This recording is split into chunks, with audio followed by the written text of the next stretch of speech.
다음 소프트라는 한국의 그 소프트웨어 회사가 있습니다. 그래서 그 회사가 2013년서부터 2016년 5월까지 인터넷 블로그와 커뮤니티에 올라온 5억 3천만 건의 글을 분석을 했습니다. 그러니까 사람들이 인터넷에 올린 글을 분석을 해서 가장 의심이 되는 사람 순위를 매겼습니다. 그러니까 그 글들을 통해서 사람들이 보통 어떤 사람들을 많이 의심을 하는가. 8위는 아빠입니다. 그리고 엄마는 4위입니다. 제가 다 말씀을 드리지 않고요. 그 다음에 직원, 친구가 3등, 2등을 했고요. 자, 1위는 무엇일까요? 누굴까요? 가장 의심이 되는 사람 1위. 네? 남편입니다. 남편이 가장 의심되는 사람 1위. 공감을 좀 하시나요? 웃으시는데요. 그 다음에 거짓말을 가장 많이 하는 사람. 역시 아빠는 8위입니다. 남편은 몇 위일까요? 거짓말을 많이 하는 사람. 3위입니다. 2위는 엄마. 좀 전에 의심되는 사람에서도 엄마는 4위를 했었고 여기서 거짓말 많이 하는 사람이 2위를 했습니다. 어머니들이 거짓말을 할 수밖에 없는 상황들이 좀 있을 것 같기도 하고요. 그리고 1위는 친구입니다. 아마 사람들이 서로를 잘 믿을 수 없고 이게 뭐 의도한 거든 아니면 뭐 화이트 라이라고 해가지고 그 아이를 위해서라든가 아니면 뭐 가족을 위해서라든가 그런 식으로 그 거짓말을 하는 경우가 있습니다. 미국 영화를 봐도 마찬가지입니다. 저희가 그 아이랑 주말에 캠핑을 가기로 약속을 했다가 그 아버지가 바빠가지고 일 때문에 그것을 결국 못 지키고 아이가 실망하고 뭐 스포츠 경기나 아니면 뭐 아이들의 무슨 공연 같은 거에 아빠가 가기로 약속을 했다가 그것을 지키지 못하는 그런 것들을 많이 봅니다. 이런 것들을 통해서 저희가 느낄 수 있는 것은 인간은 기본적으로 완전히 믿을 수는 없다는 것입니다. 우리가 어떻게 보면은 가장 신뢰할 수 있는 관계에 있어야 될 것 같은 남편이라든가 아니면 엄마라든가 어머니라든가 그런 분들이 상당히 높은 그 순위에 있습니다. 믿지 못하겠다는 것입니다. 인간은 여러 가지 이유로 약속을 지키지 못하는 경우가 많이 있습니다. 신뢰할 수가 없는 경우가 많이 있습니다.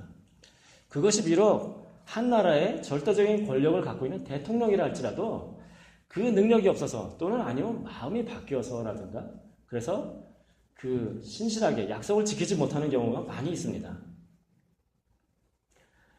자, 오늘 여호수아서 15장인데요. 성경에도 하나님의 약속들이 많이 있습니다. 그러면 그런 하나님의 약속 믿을 수가 있나요? 만약 하나님께서도 변덕이 많으셔가지고 약속을 못 지키시는 그런 분은 아닌가요? 많은 분들이 웃으시네요. 답을 다 알고 계시죠? 하나님은 신실하신 하나님입니다. 오늘 제목에 쓴 것처럼 신실하신 하나님입니다. 여러분이 답을 다 알고 있다고 해서 설교를 그냥 마칠 수는 없습니다. 그래서 오늘 그 여호수아서 15장을 통해서 하나님께서 약속하신 것을 어떻게 신실하게 지키셨는지 그리고 그러한 약속을 우리가 누리는 방법이 어떤 것인지 조건이 무엇인지를 함께 알아보도록 하겠습니다. 신실하신 하나님께서는 첫 번째 약속하신 것은 반드시 지키십니다. 하나님께서 약속하신 것은 반드시 지키십니다.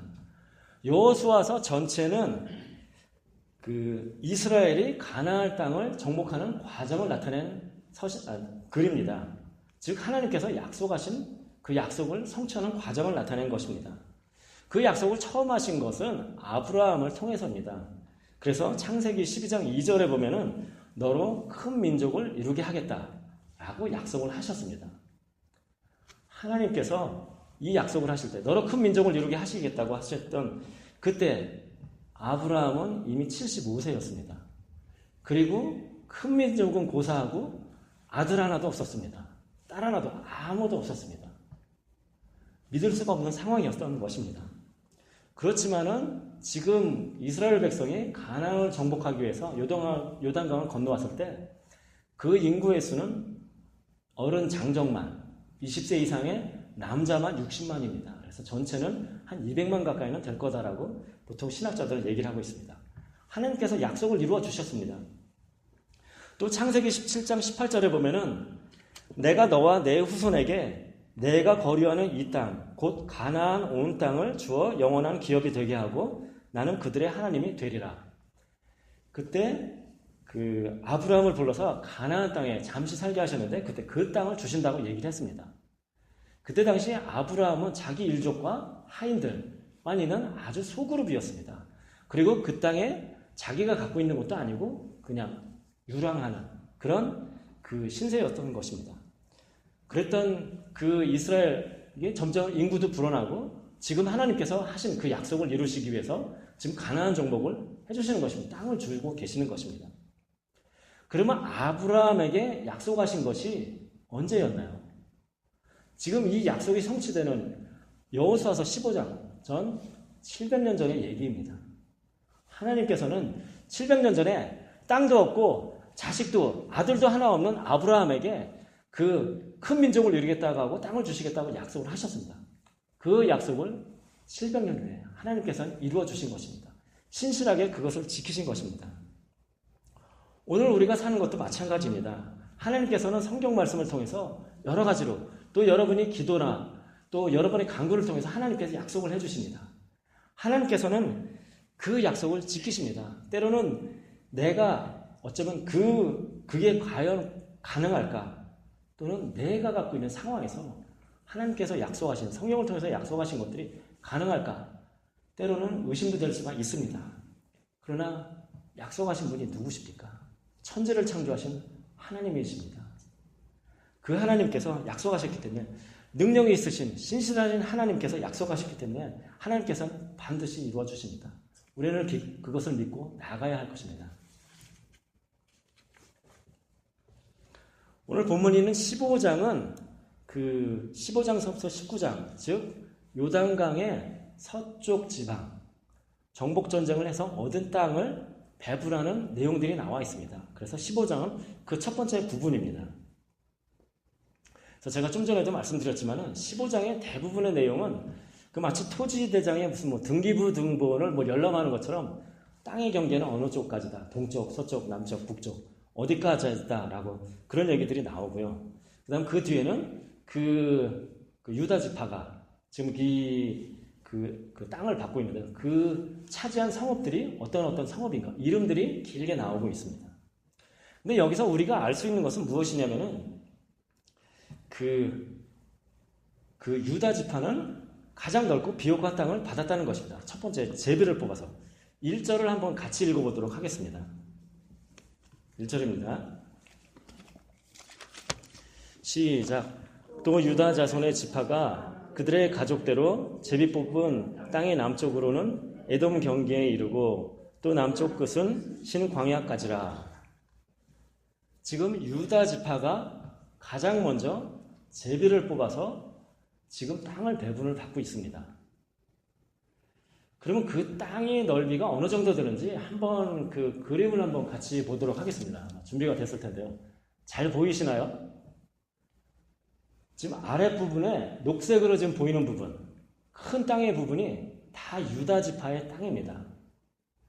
나중에 보면은 그 땅을 시몬이라는 지파랑 그다음에 그 베냐민이랑 좀 같이 나누기는 하지만은 처음에 엄청나게 큰 땅을 받았습니다. 이러한 축복을 받는 것은 누가 받나요? 주로 장자가 받습니다. 장자가 맏아들 가장 분깃이라고 보통 표현하는데요. 성경에서 그것을 받고요. 그 다음에 땅을 배분받을 때도 당연히 제일 먼저 받겠죠. 유다 지파가 가장 먼저 지금 배분을 받고 있습니다. 그러면 유다는 야곱의 아들 중에서 장자인가요? 넷째죠. 예, 잘하시네요. 예. 넷째입니다. 만일 첫째가 뭐 잘못됐다 그래서 둘째, 셋째 다 넘어가서 네 번째입니다. 즉 이 본문을 통해서 보면은 그 유다 지파가 장자권을 계승하고 있다는 것을 알 수가 있습니다. 그럼 첫 번째, 두 번째, 세 번째 아들들은 무슨 문제가 있기 때문에 이 장자권을 받지 못하는 것인가요? 첫 번째 아들인 르우벤은 아버지의 첩인 비라라는 여자랑 동침을 했습니다. 죄를 지었죠. 그리고 두 번째인 시므온과 세 번째인 레위는 세겜 사람이 그 여동생 다나를 욕보였습니다. 그래서 그것을 복수하기 위해서 거짓말을 합니다. 그러니까 결혼하게 해달라고 그러니까 그래 좋다. 그럼 결혼하게 해줄 테니까 그럼 너희들도 다 그 할례를 받아야 된다라고 얘기를 했습니다. 그래서 그래 맞아. 그 너희들은 선택된 백성이고 할례를 받으니까 그럼 우리가 받는 것도 말이 되네. 그래서 그 세겜 땅에 있는 모든 남자들이 할례를 받았습니다. 그래서 그 사람들이 아파할 때 가서 다 죽였습니다. 거짓말을 하고서 즉 하나님을 욕되게 한 것입니다. 하나님 명령을 어기고 거짓말을 하면서 하나님 욕되게 하면서 그렇기 때문에 장자의 명분을 첫 번째 그리고 두 번째 세 번째도 이어받을 수가 없었습니다. 유다는 어떻습니까? 사실 유다도 성경에 나오는 걸 보면은 며느리인 다말과 함께 해서 아들을 낳았습니다. 그거는 계대 결혼을 사실을 지키지 않았기 때문에 며느리가 조급하게 생각할 수도 있겠죠. 그래서 며느리가 속임수를 써서 그렇게 그 아들을 낳을 수밖에 없었습니다. 그렇지만 유다의 마음은 하나님과 함께한 사람이었습니다. 그래서 사실은 요셉이 그 형들에게 미움을 받고 형들이 죽이고자 했을 때에도 유다가 나서서 말렸습니다. 죽이지는 말자. 그냥 애굽으로 가는 상인들한테 팔아버리자. 라고 해서 요셉이 목숨을 건졌습니다. 그 후에 기근이 들고 애굽으로 가서 막 그 형제들이 식량을 구하는 과정에서 그 베냐민이 좀 그 인질로 잡혔습니다. 그래서 사실은 약간의 그 문제가 있어서 어려움이 있을 때 유다가 나서서 얘기합니다. 베냐민을 대신해서 자기가 희생하겠다고. 그런 식으로 얘기를 했습니다. 이 사람은 사랑이 있는 사람입니다. 하나님의 마음을 하나님의 두려워할 줄을 아는 사람이었습니다. 그렇기 때문에 유다는 그 자신이 어떤 약간의 그 문제는 있었지만은 하나님과 합한 사람이었기 때문에 그 장자의 명분, 네 번째 아들이었는데도 불구하고 장자권을 계승받을 수 있었고 지금 가장 먼저 지금 제비를 뽑아서 가장 큰 땅, 비옥한 땅을 받을 수 있었던 것입니다. 즉 약속의 성취, 그에 따라서 축복을 받는 것도 우리가 모든 사람이 받는 것이 아니라 하나님 앞에서 우리 각자가 어떻게 행동하느냐, 하나님 앞에서 바로 쓰느냐 안 되느냐, 그거에 따라서 받을 수가 있는 것입니다. 그러면 그 유다가 받은 그 예언도, 축복의 말씀도 한번 함께 보도록 하겠습니다. 창세기 49장 8절입니다. 이것은 야곱이 죽기 전에 아들들에게 그 축복하라는 말을 하는 것입니다. 그 중에서 유다에게 한 축복의 말은 창세기 49장 8절에 나와 있습니다.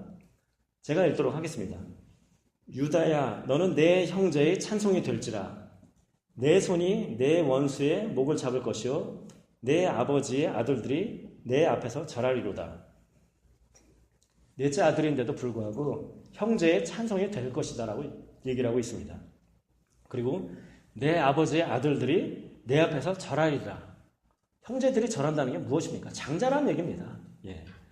그 장자권을 계승할 것이다라고 야곱을 통해서 약속해 주셨습니다. 이것은 지금 이 약속이 이루어지기 600년 전의 얘기입니다. 600년 전에 하신 약속, 신실하게 지키신 것입니다. 그리고 그 뒤에 두 절 뒤의 얘기는 창세기 49장 10절에는 이런 말이 써 있습니다. 규가 유다를 떠나지 아니하며 통치자의 지팡이가 그 발 사이에서 떠나지 아니하기를 실로가 오시기까지 이르리니 그에게 모든 백성이 복종하리로다. 규가 유다를 떠나지 않는다. 통치자의 지팡이가. 그리고 그에게 모든 백성이 복종하리로다. 이 얘기는 무엇이냐면은 유다 가문을 통해서 왕이 나올 것이다 하고 얘기를 하고 있는 것입니다. 이 약속은 언제 성취가 됐습니까? 다윗 왕조가 유다 가문에서 나왔습니다. 다윗 왕조가. 그리고 궁극적으로는 어느 분을 통해서 완성이 됐습니까? 예수님을 통해서 완성이 됐습니다. 예수님도 유다 지파에 나오셨습니다. 그래서 그 장자권을 가진 것으로서 가장 큰 땅, 비옥한 땅을 받았다는 것도 어떻게 보면은 예수님을 통해서 하나님의 나라가 이루어지는 것을, 그래서 그 왕국의 풍성함을 나타내는 것이라고 할 수가 있습니다. 하나님께서는 600년 전, 700년 전에 하신 약속도 신실하게 지키시는 것입니다. 그리고 예수님을 통해서 이루신 약속은 2000년 전에 하신 약속을 이루시는 것입니다. 우린 성경에 있는 많은 말씀들을 보고서 그것에 하나님의 축복을 바라봅니다. 그것이 2000년이 되든 4000년에 쓰여진 것이든 하나님께서는 신실하게 우리에게 지켜주실 것입니다. 인간은 유한합니다. 사실 저도 오늘도 그랬고요. 며칠 전에도 금방 약속을 하고서 생각을 해보니까 약속이 겹치는 경우가 있습니다. 그래서 그것을 바로 취소해야 되는 경우도 생기는 경우가 많이 있습니다. 인간은 유한하기 때문에 그럴 수밖에 없습니다. 그렇지만 하나님께서는 전능하신 분입니다. 한 번 약속하신 것은 절대로 잊어버리시지 않으시고 신실하게 이루시는 분이십니다. 그러면 그러한 축복은 누가 누릴 수가 있나요? 모든 사람이 누리는 건가요? 아니면 모든 믿는 사람이? 이스라엘 백성은 선택받은 백성입니다. 그렇지만 가나안 땅에 못 들어간 사람들이 많이 있습니다. 그 정탐꾼들의 얘기를 듣고서 10명의 정탐꾼의 얘기를 듣고서 아이고 이제는 죽었구나 라고 한탄하고 하나님을 비방했던 사람들, 그 세대의 사람들은 그 광야에서 다 죽었습니다. 하나님이 주신 축복을 누리지 못했습니다. 즉 하나님의 축복은 약속하신 것을 신실하게 지키시지만 모든 사람에게 주어지는 것이 아니라 그 약속을 믿고 하나님을 의지하고 하나님의 말씀대로 사는 사람이 그 약속, 축복을 누리는 것입니다.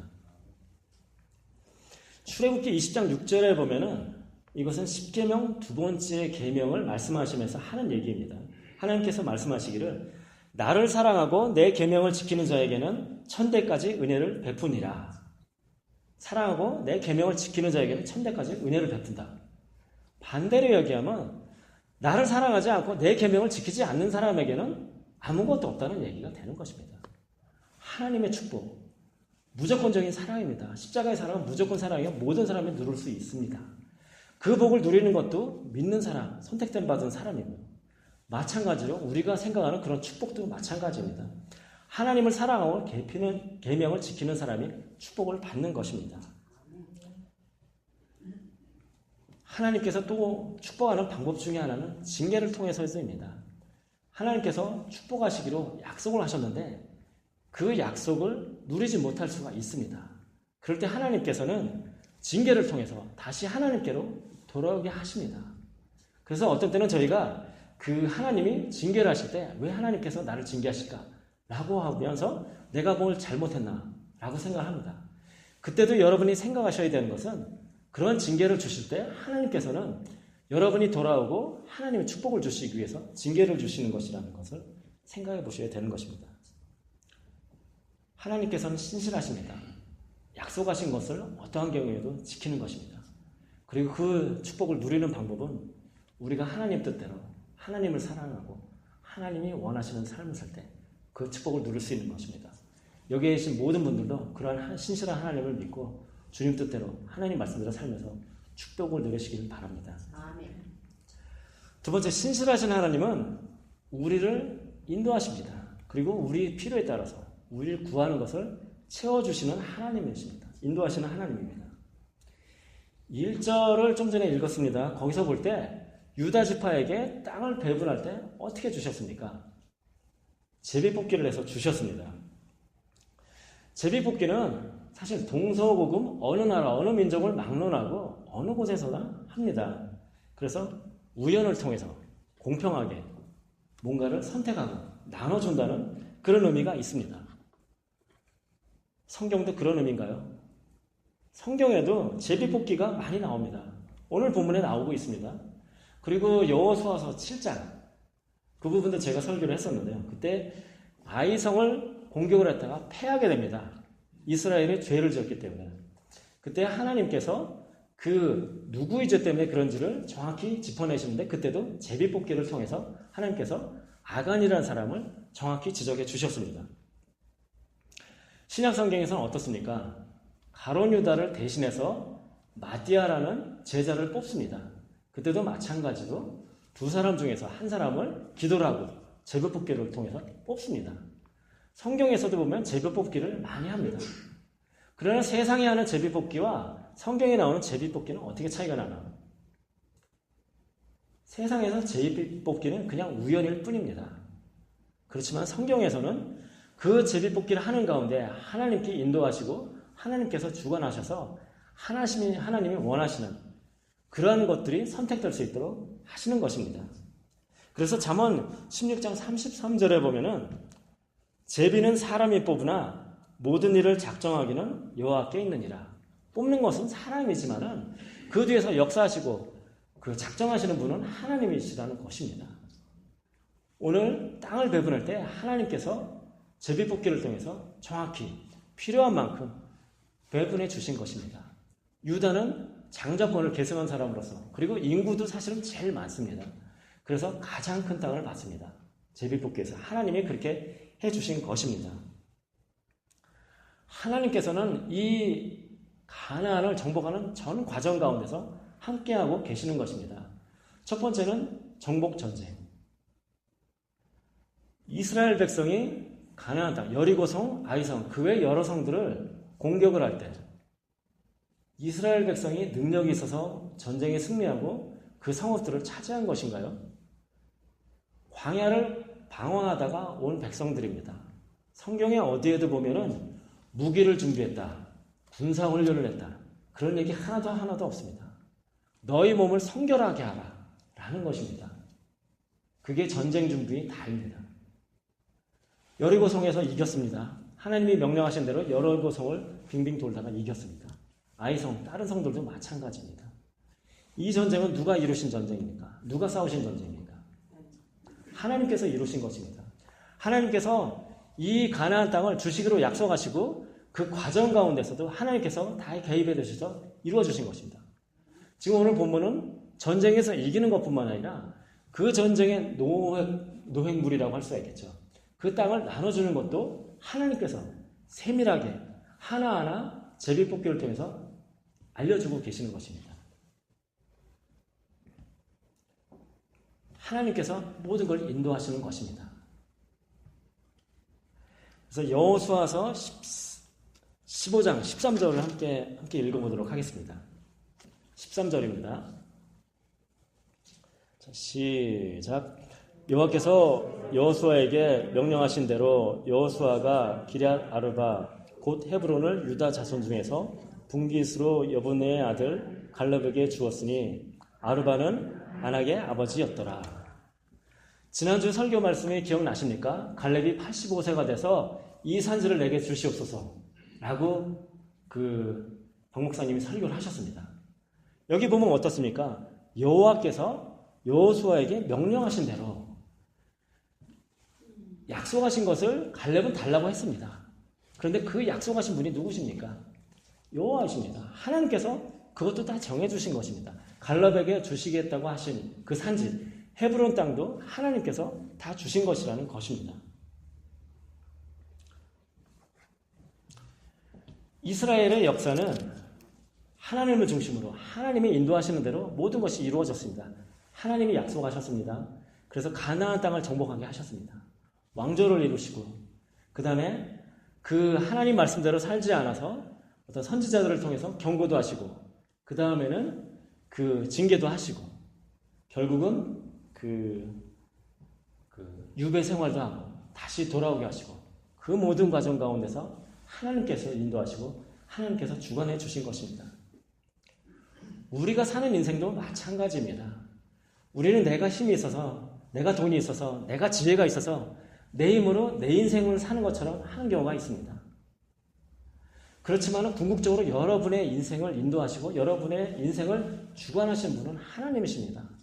여러분이 어떤 한 길을 통해서 다른 길로 갈지라도 그 길이 만일 하나님이 원하시는 길이 아니라면 하나님께서 그 길을 돌이켜 주십니다. 그리고 하나님께서 궁극적으로 여러분의 인생을 통해서 이루고자 하시는 일을 반드시 이루어 주시는 것입니다. 우리는 그런 인도하시는 하나님을 바라보고서 믿고 따를 때 우리가 세상 살면서 어려움도 덜 겪고 정말 하나님의 축복 아래서 그런 삶을 살 수 있을 것입니다. 그런 하나님, 인도하시는 하나님께서는 또 우리를 당연히 필요한 것들을 채워주십니다. 우리가 구하는 것들을 채워주십니다. 16절, 17절을 함께 읽어보도록 하겠습니다. 16절, 17절을 함께 읽어보도록 하겠습니다. 자, 시작. 갈렙이 말하기를 기럇세벨을 쳐서 그것을 점령하는 자에게는 내가 내 딸 악사를 아내로 주리라 하였더니 갈렙의 아우 그나스의 아들인 온니엘이 그것을 점령함으로 갈렙이 자기 딸 악사를 그에게 아내로 주었더라.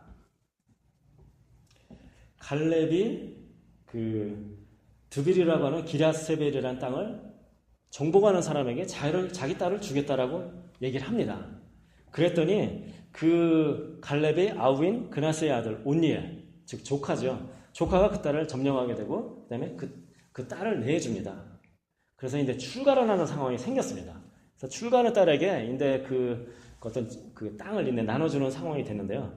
그때 어떤 일이 있는지는 또 18절, 19절을 통해서 함께 알아보도록 하겠습니다.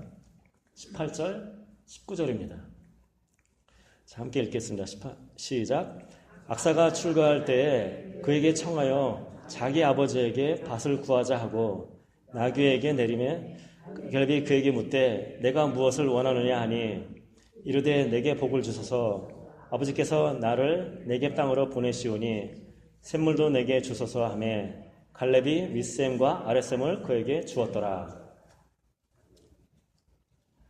출가하는 딸이 땅을 달라고 하고 샘을 달라고 합니다. 그때 갈렙은 주저하지 않고 바로 다 내어줍니다. 우리는 이것을 통해서 구하는 자에게 주시는 하나님을 바라볼 수가 있습니다. 하나님께서는 우리가 구하는 것을 주십니다. 오늘 본문을 보면은 그 딸 그리고 사위는 땅을 받은 다음에 구체적으로 샘을 달라고 얘기를 합니다. 그래서 어떤 분은 그렇게 생각하실지 모르겠습니다. 아니 땅을 줬는데 거기 샘까지 달라고 욕심이 너무 과한 게 아닌가? 과한 게 아닌가라고 생각할지도 모르겠습니다. 악사가 욕심 때문에 그렇게 했나요? 그렇게 한 것은 아닙니다. 악사가 샘물을 요구한 것은 그게 그 땅의 남쪽 지방인데 건조한 지방입니다. 그래서 땅을 받았더라도 만일 샘물이 없으면 농사를 지을 수가 없습니다. 그러니까 샘이 꼭 필요한 것입니다. 동물을 먹이든 농사를 짓든 간에. 그래서 이 요구는 정당한 것입니다. 그래서 정당한 것을 요구한 것이고 갈렙은 그에 따라 맞다. 필요한 거니까 준 것입니다. 하나님도 마찬가지입니다. 제가 하나님께 한테 기도를 합니다. 어떤 경우에는 기도를 들어주시는 경우도 있고 기도를 안 들어주시는 것 같은 경우도 있습니다. 어떤 경우에 안 들어주시나요? 야고보 4장 3절에 보면은 이렇게 야고보 저자는 얘기하고 있습니다. 구하여도 받지 못함은 정욕으로 쓰려고 잘못 구하기 때문이다라는 것입니다. 내가 내 욕심을 위해서 하나님 앞에 뭔가를 구하면은 하나님이 들어주실 수가 없다는 것입니다. 하나님의 뜻이 맞아야 된다는 것입니다. 그래서 저희가 기도할 때도 그 부분들을 생각을 하면서 항상 생각을 해봐야 되는 것입니다. 이것이 하나님의 뜻에 맞는 것인지 내가 맞는 것을 구하는 것인지 오늘 본문에 악사가 구하는 것은 샘물을 구하는 것은 하나님의 뜻에 맞는 것입니다. 당연히 필요한 것입니다. 땅만 갖고는 농사를 지을 수가 없습니다. 그래서 주신 것입니다. 하나님은 우리를 인도하시고 필요한 것을 주십니다. 신실한 하나님이십니다. 그런 하나님을 믿고 하나님 뜻대로 그렇게 사는 여러분이 되시기를 축원합니다.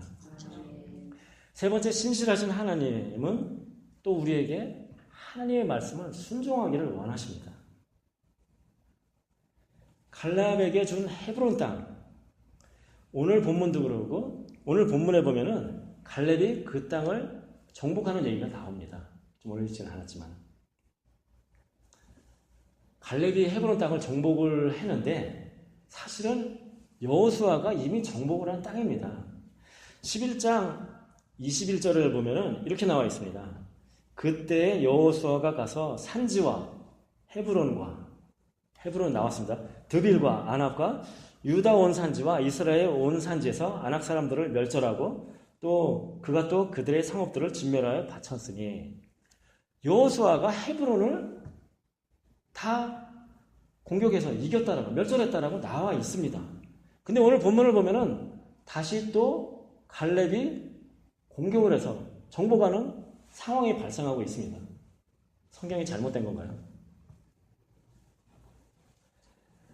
이것은 아마 그 후에도 이제 나오는 얘기들을 보면 저희가 알 수 있는 것은 여호수아가 다 정복했다라고 하는데 다 정복하지 못하고 남은 부분이 있었던 것입니다. 멸절하려고 했는데 모든 백성을 다 멸절한 것이 아니고 조금씩 남아있는 것이 있었던 것입니다. 1차적으로 먼저 승리한 것에 도취해서 끝까지 하나님 말씀에 순종해서 따라야 됐었는데 그렇게 하지 못했던 부분이 있었던 것입니다. 그래서 남아있던 사람들이 다시 세력을 키우고 그 땅에 들어와서 다시 살기 시작한 것입니다. 그래서 여호수아가 한번 전쟁을 해서 이겼지만은 갈렙이 다시 그 사람들을 몰아내야 되는, 공격해서 이겨야 되는 그런 상황이 됐었던 것입니다. 우리도 마찬가지입니다. 살면서 처음 믿을 때는 여러 가지로 뭔가 열심히 있고 하면서 하나님 말씀대로 하려고 조심도 하고 겸손합니다. 정말 하나님 뜻대로 살고자 하는 그런 마음들이 있습니다. 그러나 신앙이 지나면서 신앙생활에, 교회 생활에 익숙해지면서 때로는 나태해지고 또는 교만해지고 그러면서 적당히 조금씩은 타협하고 하나님 말씀대로 완전히 살지 못하는 그런 모습들을 나타내는 경우가 많이 있습니다. 죄의 경우도 마찬가지입니다. 처음 믿었을 때는 내 죄를 사해 주시는 하나님께 너무나 감사해서 모든 것을 끊어야 되겠다. 죄는 하나도 없이 해야 되겠다. 그런 마음을 갖고 살지만은 살면서 조금씩 인간의 약한 모습 때문에 아니면 사탄이 시험하는 것 때문에 조금씩 타협하면서 죄를 내 삶에서 드려드리는 경우가 많이 있습니다. 그리고 그런 것들이 나에게 유혹이 되고 올무가 되고 그래서 하나님과의 관계를 조금씩 멀어지게 하는 그런 일들이 발생하는 경우가 있습니다. 우리는 영적으로 늘 깨어 있어야 하는 것입니다. 죄의 유혹으로부터 물리쳐야 되는 것입니다. 하나님께서 그 모든 것을 끊어버리라 그러면 끊어야 되는 것입니다. 그래서 베드로전서 5장 8절에 보면은 근신하라 깨어라 너희 대적 마귀가 우는 사자와 같이 두루다니며 삼킬 자를 찾나니. 우리가 잘 아는 구절입니다. 우리는 영적 전쟁에 싸우고 있습니다. 조그만이라도 어떤 죄악이 뿌리가 우리 속에 남아있을 때 그것이 점점 자라서 우리를 집어삼키고 하나님으로부터 멀어지게 하는 것이 될 수가 있습니다. 고린도전서 10장 10절에도 마찬가지 얘기가 있습니다. 그런즉 선줄로 생각하는 자는 넘어질까 조심하라. 선줄로 생각하는 자는 넘어질까 조심하라고 얘기하고 있습니다. 여호수아가 다 몰아냈다고 생각하는 그 백성들 완전히 몰아내지 못했습니다. 다시 문제가 됐습니다. 다시 그것을 공격해서 이길 수밖에 없었습니다. 63절을 한번 같이 읽어보도록 하겠습니다. 63절.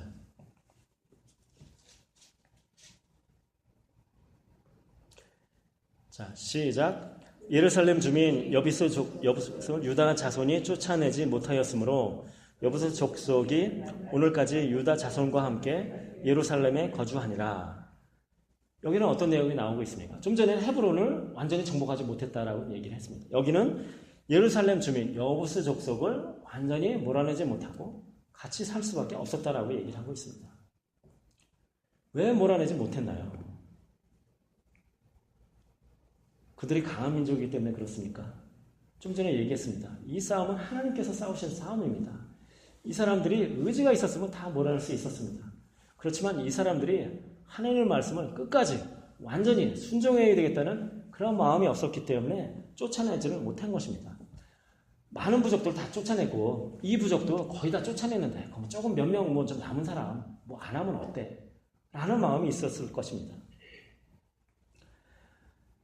다음 장인 16장 10절 다음 주에 하게 될 것 같은데 10장도 보면 이런 얘기가 나와 있습니다. 제가 읽겠습니다.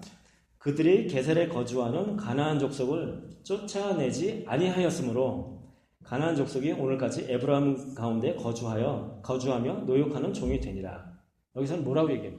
쫓아내지 아니하였으므로 못했다가 아니라 아니하였다라고 얘기를 했습니다. 그래서 그 남은 사람들이 노역을 하면서 종으로 삼았다. 즉 자기 편의로 해서 내가 이 사람들을 부리면 내 인생이 편해지니까 그래서 종을 삼고자 완전히 몰아내질 않은 것입니다. 하나님 말씀을 신실하게 따르고 지키지 않은 것입니다. 우리 사는 인생도 마찬가지입니다. 우리가 하나님 말씀을 완전히 순종하지 못할 때, 알고도 못할 때 많은 사람들이 핑계를 댑니다. 이런저런 이유를 댑니다. 하나님 보시기에 이 정도는 괜찮겠지. 그리고 자기 이유를 대서 하나님께서 분명히 이런 거는 허락해 주실 거야 라고 얘기를 하지만 하나님께서 명령하신 것은 우리가 신실하게 지켜야 되는 것입니다. 다 지켜야 되는 것입니다. 그걸 통해서 우리가 하나님의 축복을 받을 수가 있는 것입니다. 왜 하나님께서는 다 멸절하라고 우리한테는 그러면 죄의 근원까지도 완전히 멸하라고 끝까지 신실하게 하나님 말씀대로 하라고 얘기를 하는 것입니까? 신명기 2장 18절에 보면 이런 얘기가 나옵니다. 이는 그들이 그 신들에게 행하는 모든 가증한 일을 너희에게 가르쳐 본받게 하여 너희가 너희의 하나님 여호와께 범죄하게 할까 함이니라. 만일 너희가 그 이방 족속들을 다 쫓아내지 않으면 어떤 일이 벌어질까를 얘기하는 것입니다. 다른 신들에게 하는 이방 민족들의 행위를 따르게 될 것이라는 것입니다. 그러면서 하나님을 멀리하고 하나님 앞에 범죄하게 될 것이다. 우리도 마찬가지입니다. 우리 속에 죄가 남아있을 때 그것으로부터 싹이 나서 꼬투리가 돼서 점점 자라고 하나님으로부터 멀어지게 하는 근원이 되는 것입니다. 하나님께서는 신실하게 모든 것을 다 하나님 말씀대로 지켜내기를 원하시는 것입니다. 그런 하나님 말씀대로 할 때 앞에서 약속하신 그런 축복들을 우리가 누릴 수 있는 것입니다. 그래서 여기 있는 모든 분들도 그런 하나님 말씀대로 죄악도 모두 떨쳐버리는 그런 삶을 통해서 하나님의 축복을 받는 여러분들 되시기를 축복합니다. 말씀을 맺고자 합니다. 신실하신 하나님은 능력의 하나님입니다. 인간처럼 약속을 못 지키고 어기는 그런 하나님이 아닙니다. 반드시 약속하신 것은 이루어주시는 분이십니다. 그 약속이 700년이 지나도 600년이 지나도 2000년이 지나도 반드시 이루어주십니다. 하나님이 성경을 통해서 약속하신 것은 우리에게도 이루어주십니다. 그리고 인도하시는 하나님입니다. 우리의 필요한 것을 우리가 요구하면 들어주시는 분입니다. 그래서 가나안 정복 그리고 땅의 배분 우리 인생까지도 세세하게 인도하시는 분이십니다. 그리고 마찬가지로 하나님께서는 순종을 요구하십니다. 하나님의 말씀대로 하나님의 뜻대로 모든 것을 끝까지 지켜서 특히 악을 버리기를 원하십니다. 그래서 하나님과의 바른 관계를 통해서 하나님의 축복을 누리기를 원하시는 것입니다. 세상에는 우리가 신뢰할 것 같은 아내나 남편도 또는 부모도 어떻든 간에 신실하지 못한 경우도 있습니다. 거짓말하는 경우도 있습니다. 의심 살만한 일을 하는 것들도 있습니다. 그러나 우리 아버지신 하나님께서는 신실하신 분이십니다. 약속을 지키시는 분이십니다. 그래서 그분의 약속을 의지하고 바라보고 그러기 위해서 그분의 뜻대로 사는 여러분이 되시길 바랍니다. 그리고 여러분에게 도전하기를 원합니다. 나에게 있는 어떤 죄악이 있는지 하나님께서 없애라라고 하는 그런 것들, 쓴뿌리가 되든 죄악이 되든 그런 것들이 만약 여러분이 있으면은 그런 것들 기도 시간을 통해서 여러분이 다 하나님께 내어놓으시기를 바랍니다. 그리고 집에 가서도 기도하시면서 그것을 꼭 생각해 보시기 바랍니다. 그래서 그것을 완전히 없앨 수 있게 해달라고 기도하시고 그것을 통해서 정말 하나님 앞에 하나님 보시기에 아름다운 하나님 말씀대로 사는 여러분이 되시고 그걸 통해서 하나님의 축복을 받는 여러분이 되시기를 축복합니다. 기도하시겠습니다. 사랑의 하나님 감사합니다. 오늘 요한서서 15장을 통하여서 약속을 지키신 하나님, 신실한 하나님을 앞서 저희가 배울 수 있도록 하시면 감사드리옵나이다. 성경에 약속하신 그 많은 축복들 저희가 누리며 사는 저희가 될 수 있도록 하시옵소서. 그러나 그것이 그저 주는 것이 아니라 저희가 하나님 앞에 신실할 때 정말 바르게 설 때 이루어지는 것을 저희가 알았습니다.